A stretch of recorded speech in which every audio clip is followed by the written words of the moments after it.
당신은 무엇을 하고 있나요? 잘 지내고 있고 건강한 상태이길 바랍니다. 오늘의 이야기는 실제로 일어난 사실에 기반한 이야기입니다. 제 이름은 인티사르이고 25세이며 미니아주의 한 마을에 살고 있습니다. 저는 사랑하는 남자와 결혼해 2아이를 낳았지만 결국 이혼하게 되었습니다. 우리 사이에는 큰 문제가 없었고 그의 가족이나 우리 사이의 친밀한 관계에도 문제가 없었습니다. 모든 것은 평화롭게 마무리되었습니다. 이혼 후 저는 가족의 집으로 돌아왔습니다. 하지만 마을에 살다 보니 이혼한 여자의 삶은 항상 복잡합니다. 여기 사람들은 말이 많습니다.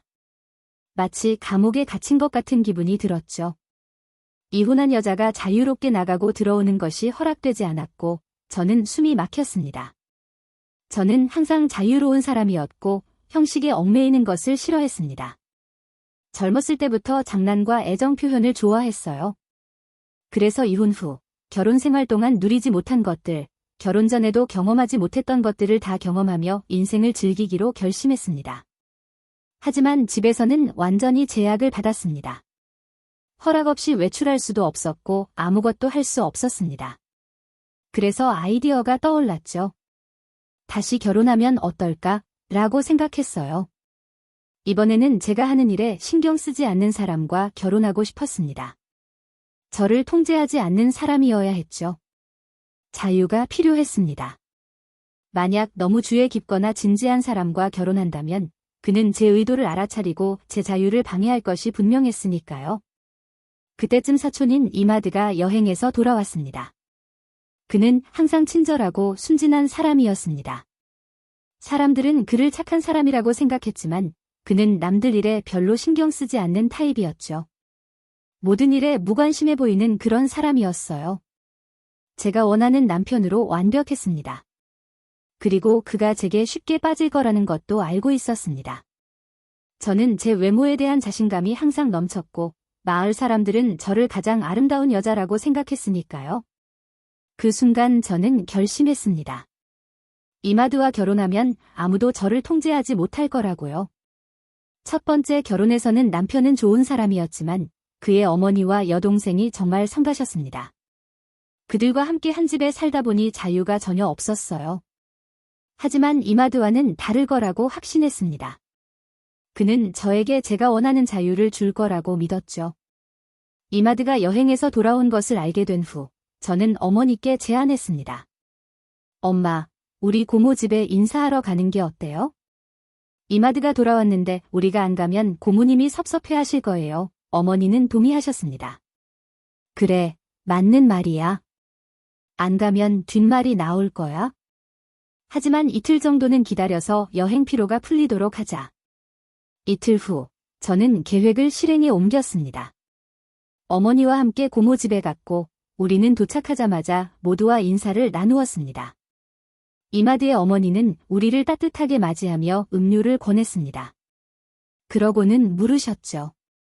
이마드는 어디 있니? 고모님은 자고 있어요. 라고 답했습니다. 그 말을 듣는 순간 저는 설렘이 밀려왔습니다. 이게 내 기회야라고 생각했죠. 저는 고모님에게 제안했습니다. 차를 좀 끓여드릴까요? 이마드에게 몰래 다가갈 핑계가 필요했으니까요. 고모님은 아무런 의심 없이 대답하셨습니다. 그래, 차 좀 끓여라. 하나님이 널 보호하시길 바란다. 이렇게 저는 집 안을 자유롭게 다닐 수 있는 허락을 받았습니다. 이마드의 방은 부엌과 가까웠고 어머니와 고모님이 있는 곳과는 멀었습니다. 완벽한 기회였죠.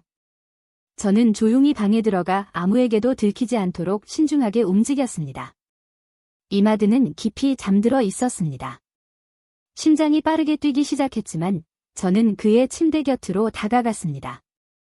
그의 옆에 앉아 조심스럽게 쓰다듬기 시작했습니다. 바로 깨우지 않으려 신중하게 손길을 뻗었죠. 제 존재에 조금씩 익숙해지게 하고 싶었어요. 부드러운 손길로 경계를 시험하면서 그가 저를 알아차리도록 하는 것이 목적이었습니다. 아무 말 없이 그가 제 의도를 느끼게 하는 것이 제 계획의 핵심이었죠. 그가 제 손길에 반응하기 시작했지만 아직 완전히 의식이 돌아오지 않은 상태였습니다. 마치 꿈속에서 제 손길을 느끼는 듯했죠. 저는 인내심을 가지고 조심스럽게 접근했습니다. 이건 단지 시작일 뿐이었으니까요. 그가 처음으로 눈을 떴을 때 저를 보고 당황한 표정을 지으며 물었습니다. 여기서 뭐 하는 거야? 어떻게 들어왔어? 저는 그의 입술에 손가락을 대며 속삭였습니다. 쉿, 조용히 해. 우리 엄마랑 고모가 바로 옆에 있어. 그들이 들으면 어떻게 할 거야? 날 곤란하게 만들고 싶어. 그는 혼란스러운 표정으로 다시 속삭였습니다. 너 제정신이야? 어떻게 내 방에 들어왔어? 뭐가 문제야? 그냥 인사하러 왔어. 오랫동안 못 봤는데 내가 그리웠다고 저는 순진한 척 대답했습니다. 그는 여전히 불편해 보이며 말했습니다. 그렇다고 해도 내가 자고 있는데 이렇게 들어오면 어떻게 해? 아, 이마드, 이게 뭐가 잘못된 거야? 너는 내 형제나 다름없잖아. 그렇지, 상황을 부드럽게 만들려고 농담조로 말했습니다. 이마드는 여전히 잠이 덜 깬 채 고개를 저으며 냉소적으로 대답했습니다. 그렇지, 형제처럼 말이야. 그는 거리를 두려 했지만 저는 계속 말했습니다. 그러니 와서 우리랑 잠깐 같이 있어. 내 고모님과만 있을 순 없잖아. 우리도 함께 시간을 좀 보내야지. 이마드는 망설이며 혼자 저와 남기 싫어하는 것이 분명했습니다. 알겠어. 먼저 가. 내가 금방 뒤따라 갈게. 그는 이 상황을 피하려는 듯 말했습니다. 저는 그곳을 떠나고 싶지 않았습니다. 그의 관심을 끌기 위해 작은 행동들을 했습니다. 방을 걸어다니며 무언가를 찾는 척하고 손을 문지르거나 아무 목적 없이 물건들을 만지작거렸습니다. 이마드는 저를 바라보며 제가 무엇을 원하는지 이해하려 애쓰는 듯했습니다. 뭐 하는 거야?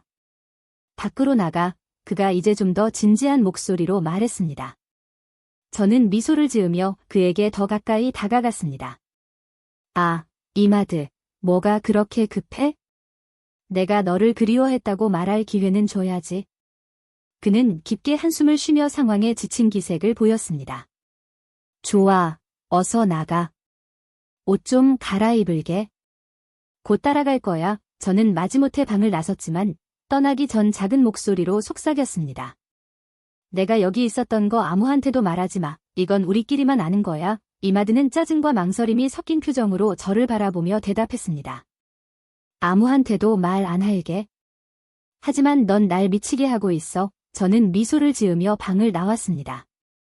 부엌으로 가서 차를 준비하는 동안 이마드는 이미 거실에 나와서 제 어머니와 고모님과 아무 일도 없었다는 듯 얘기하고 있었습니다. 그는 방금 전까지 저와 방에 있었던 사실을 숨긴 채 평소처럼 저를 맞이했습니다. 그러나 그의 눈빛에는 무언가 달라져 있었습니다. 호기심과 감추어진 감탄이 엿보였고 그가 우리가 나눈 순간들을 되새기는 것 같았습니다.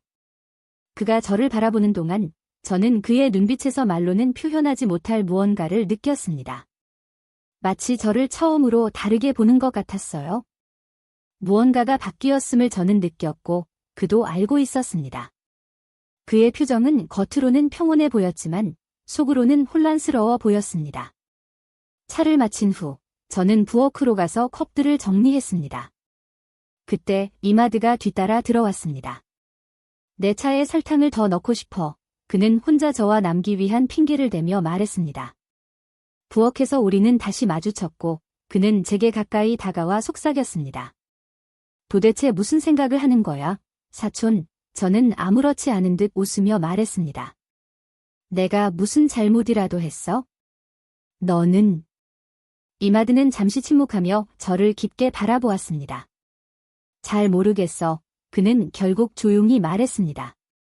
하지만 너에게 뭔가 달라진 게 있어? 이제 내가 단순한 사촌처럼 느껴지지 않아. 뭔가 더 있어? 저는 그의 눈을 똑바로 바라보며 가슴이 두근거리는 것을 느꼈습니다. 그게 무슨 뜻이야, 이마드? 그는 머리를 저으며 혼란스러워했습니다. 오늘 너는 더 이상 내 여동생 같지 않아. 내 눈에 뭔가 말로 설명할 수 없는 것들이 있어? 저는 미소를 지으며 그에게 조금 더 가까이 다가갔습니다. 이마드, 내가 착각하는 거야. 속삭이며 말했습니다.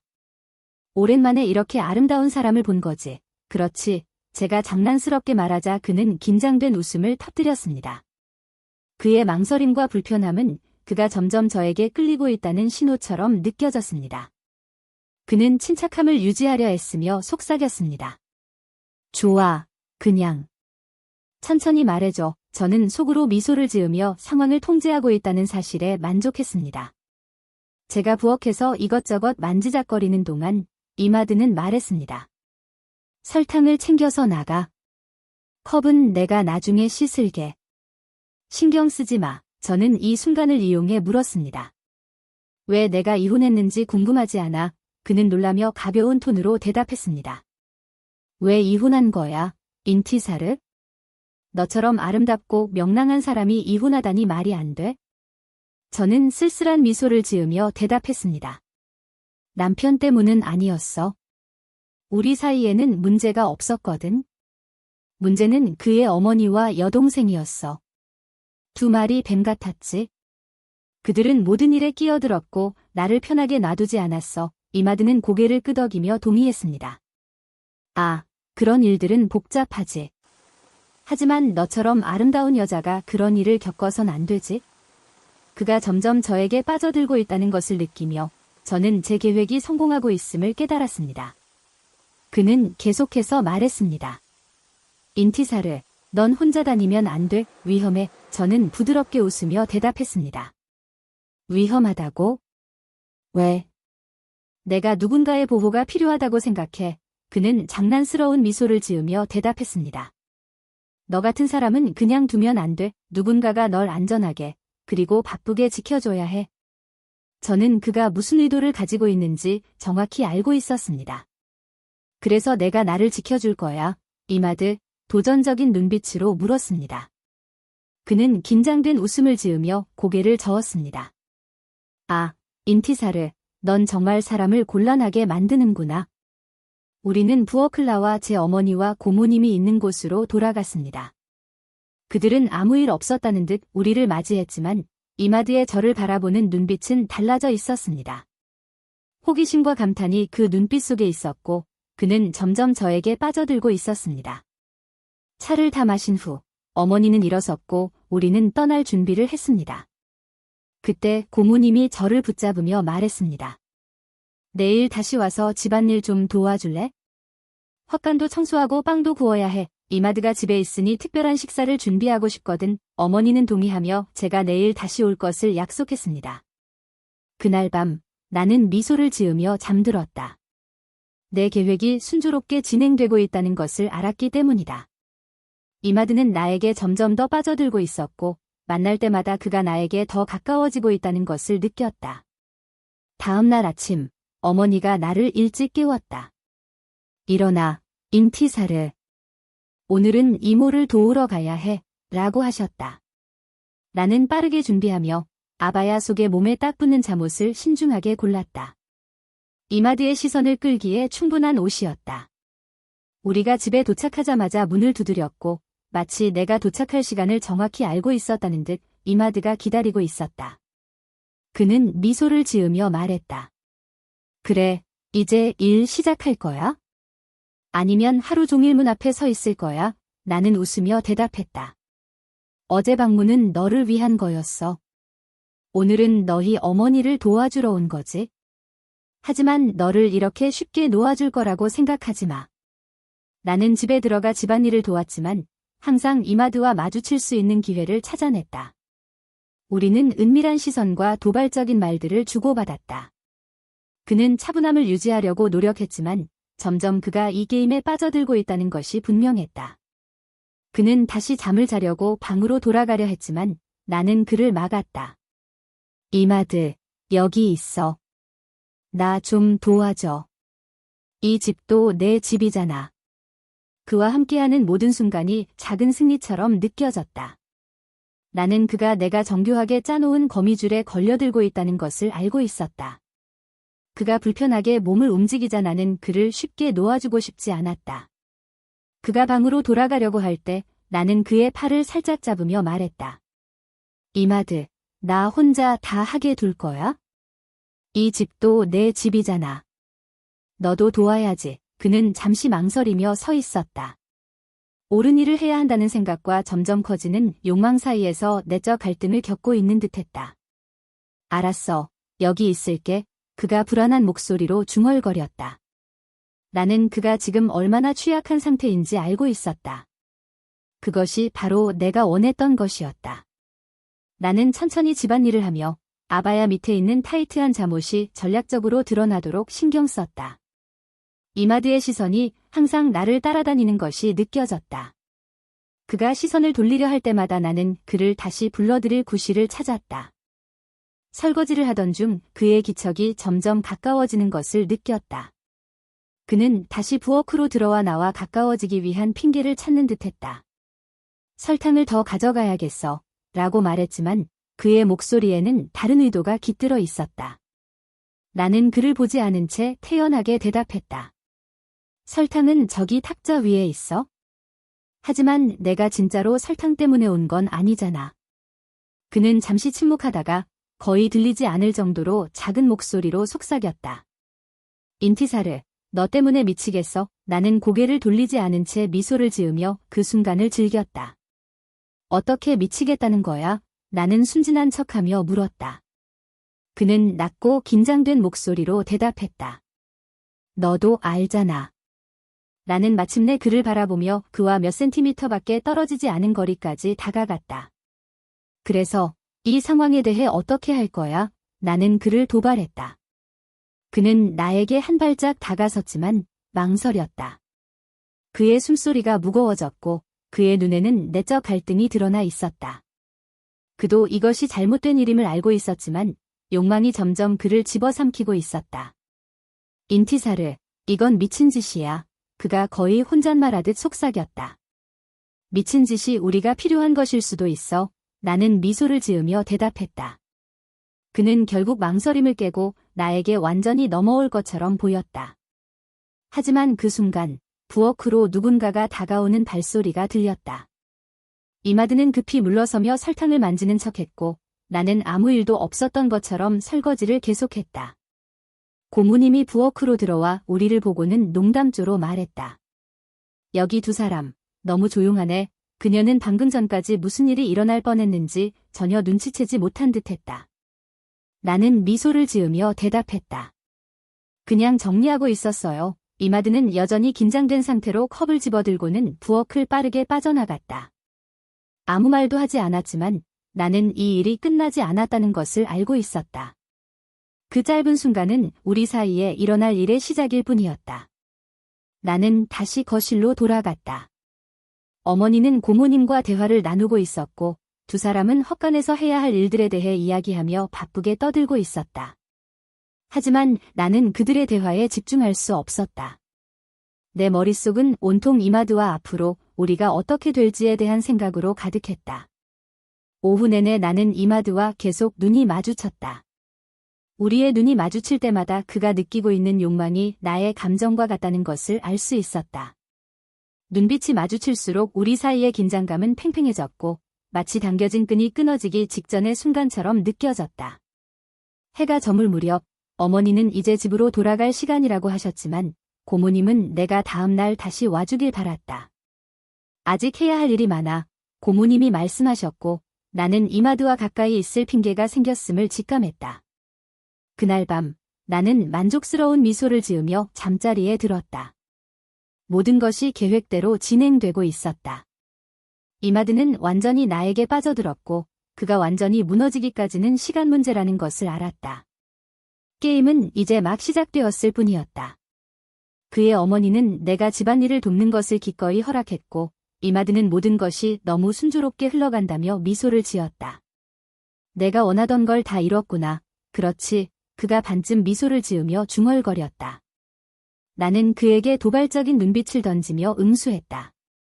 그가 헛간을 정리하는 동안 우리는 점점 더 가까워졌다. 둘만 남는 순간마다 긴장감은 더 커져만 갔다. 마침내 헛간 정리가 끝났을 때 그는 나를 가까이 끌어당겼고 오랫동안 억눌러왔던 욕망을 숨김없이 드러냈다. 그의 강렬함에 나는 놀랐지만 바로 이 순간을 기다렸다는 것을 알고 있었다. 이마드, 빨리 끝내야 해. 나는 고모님이 우리를 발견할까 봐 걱정하며 속삭였다. 그는 망설임 없이 상황에 몰입했다. 우리의 움직임은 긴박했고 상황에 맞게 서둘러야 했다. 모든 일이 끝난 후 나는 옷매무새를 고치고 아무 일도 없었던 것처럼 집으로 돌아갔다. 거실로 돌아가자 고모님은 우리가 헛간 정리를 잘 끝낸 것에 만족한 표정을 지으셨다. 너 정말 수고했어, 인티사르. 가기 전에 점심 먹고 가렴, 그녀가 권했다. 나는 모두와 함께 식탁에 앉았다. 내 옆에 앉은 이마드는 나에게 의미심장한 눈빛을 보내며 우리만이 아는 비밀스러운 약속을 나누고 있는 듯했다. 그의 눈에는 욕망과 애정이 가득 담겨 있었고 나는 그가 완전히 빠져들었음을 확신했다. 아바야 안에 입고 있던 타이트한 잠옷을 은근히 조정하며 그의 시선을 자극했다. 그 효과는 즉각적이었다. 그는 점점 더 나에게 매혹되었고 나를 쳐다보지 않을 수 없었다. 점심이 끝난 후 나는 부엌일을 도와드리겠다고 자청했다.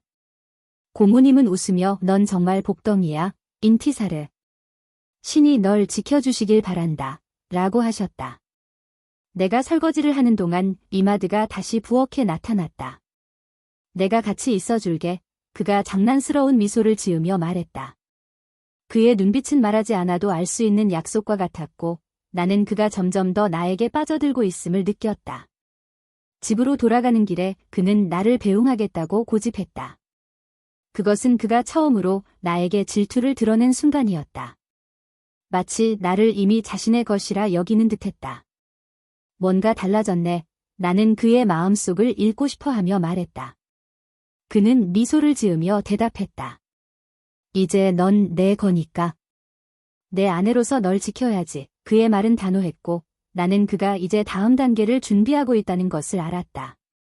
다음 날, 이마드는 어머니에게 우리의 결혼에 대해 이야기했다. 그는 내가 그들의 가족이자 혈육이며 자신에게 가장 적합한 아내라고 주장했다. 그의 어머니는 특별한 반대 없이 결혼 준비에 동의했고 우리는 곧 결혼식을 올렸다. 나는 그의 집으로 이사했고 그곳에는 그의 어머니도 함께 살고 있었다. 처음에는 모든 것이 계획대로 흘러가는 것처럼 보였지만 결혼한 지 이틀 만에 갈등이 시작되었다. 그의 어머니와의 동거는 참을 수 없을 정도로 힘들었다. 내가 원하는 삶을 살기 위해서는 이마드를 그녀에게서 떼어놓아야 한다는 것을 알았다. 매일이 내 자리를 지키고 그가 내 편에 서게 만들기 위한 싸움이었다. 사적인 순간에는 그를 세상에서 가장 행복한 남자로 대하며 그가 나에게 완전히 빠지도록 만들었다. 시간이 지나자 이마드는 마치 내 손가락에 낀 반지처럼 나에게 모든 것을 맞추기 시작했다. 그는 내가 원하는 것은 무엇이든 해주었고 나는 그를 완전히 통제하고 있었다. 그러나 그의 어머니와의 문제는 갈수록 심각해졌다. 우리 사이의 다툼이 거듭될수록 이마드는 점점 더 지쳐갔다. 그가 유일하게 평온함을 느낄 수 있는 순간은 우리 둘이 방에 있을 때뿐이었다. 나는 그를 이 집에서 데려나와야 내 통제를 유지할 수 있을 것이라는 걸 알았다. 어느 날 격렬한 다툼 중에 나는 최후 통첩을 했다. 당신이 우리를 위한 아파트를 구해주지 않으면 이 관계는 끝이야. 더 이상 이 집에서 살고 싶지 않아. 그는 시간을 좀 달라며 상황을 해결하겠다고 애원했지만 나는 물러서지 않았다. 정말로 나를 사랑한다면 지금 당장 해결해. 라고 단호하게 말했다. 다음 날 그는 어머니에게 전화해 우리가 이사할 거라고 알렸다. 엄마, 이건 엄마를 위한 거야? 엄마가 더 이상 스트레스 받지 않도록 우리만의 공간이 필요해. 라고 부드럽게 말하며 결정을 전했다. 그의 어머니는 망설였지만 결국 동의했다. 나와의 동거가 잘 되지 않는다는 것을 그녀도 알고 있었기 때문이다. 그렇게 나는 내가 원하던 것을 손에 넣었다. 우리만의 아파트가 생겼고 나는 이제 그의 어머니의 영향에서 완전히 벗어났다. 마침내 이마드는 나만의 것이 되었다. 그는 나에게 완전히 빠져들어 이제는 내가 요구하는 어떤 것도 거절하지 못했다. 사실 나는 이마드에게 어느 정도는 솔직했지만 전부를 털어놓지는 않았다. 새로운 아파트로의 이사가 우리를 위한 것이라고 그가 믿도록 만들어야 했다. 그러나 진짜 이유는 달랐다. 그의 어머니는 항상 나에게 걸림돌이었고 그녀에게서 벗어나는 유일한 방법은 그 집을 나오는 것이었다. 그리고 그렇게 우리는 이틀 만에 새로운 아파트를 구해 이사를 마쳤다. 드디어 나만의 공간을 가지게 되자 나는 마치 무거운 짐을 내려놓은 것처럼 가슴이 후련했다. 이제는 누구의 감시도 받지 않고 내가 원하는 대로 살 수 있었다. 내가 꿈꾸던 모든 자유와 편안함이 이제 내 손 안에 있었다. 나는 제약 없이 내가 원하는 삶을 살기로 결심했다. 하지만 우리가 이사한 지 일주일 만에 이마드는 예상했던 소식을 전했다. 다시 여행을 떠날 시간이 된 것이다. 그는 몇 가지 짐을 챙기고는 간단히 작별을 고했다. 나는 그가 거의 1년 동안 집에 없을 거라는 것을 알고 있었고, 오히려 그것이 내가 꿈꿔왔던 자유로운 삶을 누릴 수 있는 기회였다. 그가 떠나자 나는 완전히 자유로워졌다. 한 달이 채 지나기도 전에 나에 대한 소문이 이웃들 사이에 퍼지기 시작했다. 사람들은 내가 여러 남자들을 집에 들인다는 것을 알게 되었다. 나는 비밀을 지키려 하지 않았고 제약도 없었다. 시장에 갈 때 마음에 드는 사람이 있으면 서슴지 않고 아파트로 초대했다. 매번 새로운 만남은 나에게 신선한 경험이었고 나는 그 순간들을 후회 없이 즐겼다. 마음에 드는 남자가 있으면 집으로 초대했고 만남이 끝나면 그는 떠났고 나는 나의 일상으로 돌아갔다. 그것이 내가 항상 원하던 삶이었다. 구속도 없고 비난도 없으며 나 자신을 있는 그대로 표현하는 것을 막는 사람도 없었다. 심지어 막힌 배수구를 고치러 온 배관공조차도 단순한 기술자로 끝나지 않았다.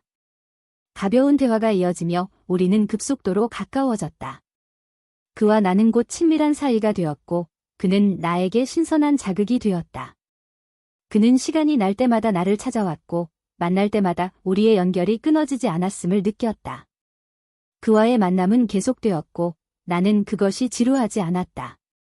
내가 원하는 대로 살고 원하는 사람과 함께하는 자유는 중독적이었다. 매번 새로운 파트너를 집으로 초대할 때마다 나는 내 삶을 내 손으로 통제하고 있음을 실감했다. 그러나 내 평판은 점점 나빠지기 시작했다. 이웃들은 나를 험담하기 시작했고 일부 이웃들은 대놓고 나를 비난했다. 그중 한 명은 특히 내 생활 방식을 못마땅하게 여겼다. 길에서 마주칠 때마다 그는 은근히 비꼬는 말을 하며 나를 도발했다. 어느 날 내가 시장에서 장을 보고 집에 돌아오자 그가 나를 따라왔다. 그리고 문 앞에서 아무런 거리낌 없이 물었다. 왜 나를 초대하지 않는 거야? 다른 사람들과는 다르게 대할 이유라도 있어. 그의 뻔뻔한 태도에 놀랐지만 나는 차분함을 유지하려고 애썼다. 무슨 말을 하는 거야? 나는 무심한 척하며 되물었다. 그가 도발적인 미소를 지으며 말했다. 난 내 모든 걸 알고 있어, 인티사르. 내가 이 아파트에 얼마나 많은 사람들을 불러들였는지 다 알아. 나라고 다를 건 없지 않나? 나를 특별히 다르게 대할 이유라도 있어. 그의 말에 화가 났지만 동시에 그의 태도에는 내 호기심을 자극하는 무언가가 있었다. 그런 식으로 말하지 마. 나는 대화를 끝내려 애썼다. 하지만 그는 물러서지 않았다. 기분 나빠하지 말고 그냥 받아들여. 나는 내가 만났던 다른 남자들과는 달라. 오늘 밤 7시에 다시 올 거야? 그때 가서 알게 될 거야? 그가 나를 도발하고 있다는 것을 알았고 나는 이상하게도 그 도전을 받아들이기로 했다. 나는 아파트로 들어가 집을 정리하기 시작했다. 구석구석 청소하고 모든 것을 정돈한 뒤 그를 놀라게 할 만한 도발적인 옷을 골라 입었다. 나는 상황을 완전히 통제하고 있음을 보여주고 싶었다. 정각 7시에 초인종이 울렸다. 문을 열자 그가 자신감 넘치는 미소를 지으며 서 있었다. 어때? 괜찮아 보이지? 그는 마치 이 만남이 단순한 형식에 불과하다는 듯 말했다. 나는 한 걸음 물러서며 그를 집 안으로 들였다. 아무 말도 하지 않았다.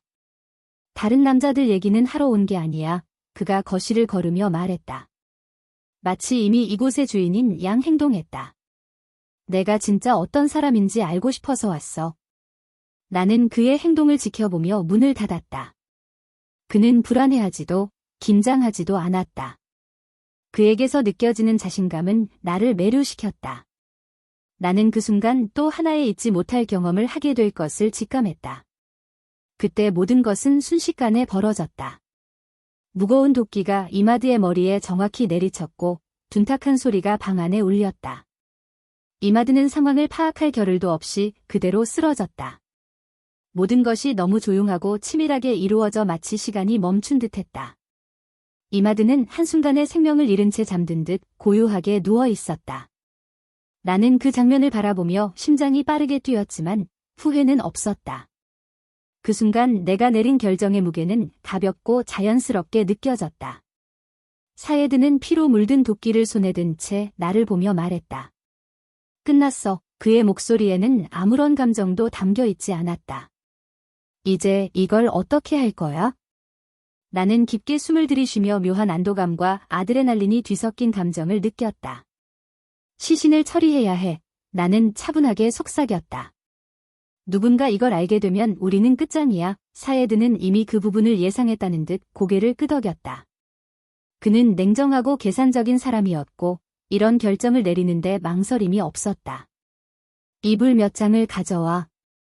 시신을 싸서 지금 당장 치워버리자. 그가 지시했다. 나는 옷장을 뒤져 이불을 꺼냈고 우리는 이마드의 시신을 조심스럽게 싸기 시작했다. 우리의 모든 움직임은 신중하고 빠르게 이루어졌다. 실수할 여유는 없었다. 계획은 단순했다. 사예드의 툭툭에 시신을 싣고 도시 외곽으로 나가 아무도 의심하지 못할 곳에 버리는 것이다. 이마드의 실종은 단순한 미스터리로 남을 것이었다. 우리는 시신을 질질 끌며 툭툭까지 옮겼다. 이상하게도 그 과정에서 내 마음속에는 평온함이 자리 잡았다. 더는 망설임도 후회도 없었다. 모든 것이 예상대로 흘러가고 있었다. 나는 내 인생의 통제권을 완전히 되찾은 기분이었다. 누구도 의심하지 않을 거 확실해. 내가 사예드에게 물었다. 그는 냉소적인 미소를 지으며 대답했다. 그가 여행에서 돌아온 걸 아무도 몰라. 문제 없어. 우리는 어두운 밤 속으로 사라졌다. 거리에는 사람 하나 없었고 그 고요함은 우리 편처럼 느껴졌다. 도심에서 멀어질수록 내 몸을 자유가 덮는 듯한 기분이 들었다. 마침내 나는 어떤 구속에서도 벗어난 자유를 느꼈다. 몇 시간 동안 길을 달린 끝에 우리는 완벽한 장소를 찾았다. 외딴 공터로 아무도 우리를 발견할 수 없는 곳이었다. 사예드가 먼저 툭툭에서 내려 이마드의 시신을 끌어냈고 나는 주변을 살피며 우리가 혼자인지 확인했다. 우리는 삽을 들고 땅을 파기 시작했다. 무거운 침묵이 흘렀지만 그 침묵은 불편하지 않았다. 삽질할 때마다 우리는 되돌릴 수 없는 결정을 확인하는 듯했다. 어느 정도 시간이 지나자 구덩이가 완성되었고 우리는 이마드의 시신을 그 안에 넣고 재빨리 흙으로 덮었다. 아무 일도 없었던 것처럼 흔적을 모두 지웠다. 작업을 마친 후 사예드는 이마를 닦으며 나에게 다가왔다. 이제 끝났어. 그가 말했다. 나는 조용히 고개를 끄덕였다. 그 순간 우리가 느끼는 감정을 설명할 수 있는 말은 없었다. 그저 우리의 인생이 이 순간을 기점으로 영원히 바뀌었음을 알고 있었다. 우리는 아무 말 없이 도시로 돌아갔다. 각자 깊은 생각에 잠긴 채였다. 마침내 도착했을 때 사예드는 나를 집 앞에 내려주고는 아무 말 없이 떠났다. 나는 피곤하지만 묘하게 평온한 상태로 아파트에 들어갔다. 이제 누구도 나를 속박하거나 통제할 수 없는 삶이 나를 기다리고 있었다. 침대에 누웠고 오랜만에 처음으로 걱정 없이 잠들 수 있었습니다. 마지막 일격은 잔혹했습니다. 이마드는 아무런 기회도 없었죠. 그는 저항하려 했지만 약의 힘이 그를 완전히 무방비하게 만들었습니다. 사예드가 그의 머리를 다시 내리치자 방 안에는 정적이 감돌았습니다. 피는 바닥에 고여 주변을 온통 덮었고 우리의 마지막 결정을 조용히 증언하는 듯했습니다. 사예드는 주저없이 이마드의 가슴에 손을 얹어 맥박을 확인했습니다. 더는 심장 박동도 숨소리도 없었습니다. 이마드는 죽었습니다. 저와 사예드는 눈을 마주치며 안도와 아드레날린이 섞인 감정을 느꼈습니다. 제가 그토록 바라던 자유가 마침내 찾아왔고 이제 돌이킬 수 없었습니다. 그 순간 승리감은 저항할 수 없이 달콤했습니다. 망설임 없이 우리는 욕실로 갔고 들뜬 기분 속에서 성관계를 하며 승리를 축하했습니다. 해방의 쾌락은 우리가 저지른 죄와 뒤섞여 그 행위가 우리가 한 모든 일의 마지막 도장처럼 느껴졌습니다. 모든 것이 끝난 후 우리는 거실로 돌아가 이마드의 시신을 임시로 마련한 시트에 감쌌습니다. 그리고 그를 계획의 마지막 단계에 따라 툭툭에 실었습니다. 하지만 그 순간의 흥분과 서두름 속에서 집 입구에 흘린 피를 치우는 것을 잊어버렸습니다. 그땐 신경 쓰지 않았습니다. 제 머릿속에는 오직 시신을 처리하고 그의 존재를 완전히 지우는 생각뿐이었습니다. 우리는 툭툭을 외딴 곳으로 가져가 주차했습니다. 거기서 사에 드는 성냥을 켜더니 연료에 젖은 나무 판자 위에 던졌습니다. 불길이 순식간에 퍼지며 툭툭과 이마드의 시신을 삼켜버렸죠. 우리는 잠시 불타오르는 모습을 지켜봤고 이내 연기와 재만 남았습니다. 그것은 우리에게 새로운 시작이었습니다. 집으로 돌아왔을 때 해가 떠오르기 시작하고 있었고 우리는 지쳤지만 만족했습니다. 집에 들어오자마자 저는 침대에 몸을 던졌고 모든 것이 끝났다는 믿음 속에 깊이 잠들었습니다. 하지만 운명은 항상 예상과 다르게 흘러가는 법이죠. 몇 시간 후 소식이 이웃에 퍼졌습니다. 한 농부가 불에 탄 툭툭을 발견했고 잔해를 조사하던 중 시신을 발견했습니다. 이내 이마드라는 사실이 밝혀졌고 소문은 순식간에 돌기 시작했습니다. 몇 시간도 지나지 않아 경찰이 사건에 개입했고 비극은 이미 공개된 사실이 되었습니다. 누군가가 저에게 그 소식을 전했을 때 저는 놀라고 충격받은 척하며 슬픔에 빠진 과부처럼 울부짖었습니다. 의심을 피하려면 설득력이 있어야 했죠. 하지만 제가 예상하지 못했던 치명적인 실수가 있었습니다. 바로 집 입구에 남긴 피 자국이었습니다. 조사관들은 손쉽게 증거를 추적했습니다. 집 입구와 거리의 혈흔은 명백한 증거가 되었습니다. 그들은 저를 신문했고 처음에는 부인했지만 압박을 견딜 수 없었습니다. 더는 빠져나갈 길이 없다는 것을 깨달은 저는 눈물을 흘리며 모든 것을 자백했습니다. 사예드와의 공모에서 이마드를 살해하기까지 모든 계획을 털어놓았습니다. 사예드는 저와 함께 체포되었고 우리는 모두 재판을 받았습니다. 판결은 명확하고 최종적이었습니다. 사형이 선고되었고 정의는 집행될 예정이었습니다. 우리의 운명은 이미 결정된 것이었죠. 지금 여기 저는 nimnu다로서 아무런 해결책도 없이 이 자리에 있습니다. 이 이야기는 수많은 실수와 돌이킬 수 없는 결과로 가득 차 있습니다. 여러분이 이 이야기를 통해 무언가를 배우셨길 바랍니다. 그리고 이렇게 또 하나의 이야기가 끝이 납니다. 이 이야기가 마음에 드셨다면 좋아요를 눌러주시고 제 채널을 구독해주세요. 새로운 이야기를 놓치지 않도록 알림을 설정하는 것도 잊지 마세요. 이 이야기를 친구나 사랑하는 사람들과 공유해 우리 채널이 성장할 수 있도록 도와주세요. 여러분을 사랑합니다. 하나님과 함께 하시길 바라며 다음에 다시 만나요. 안녕히 계세요.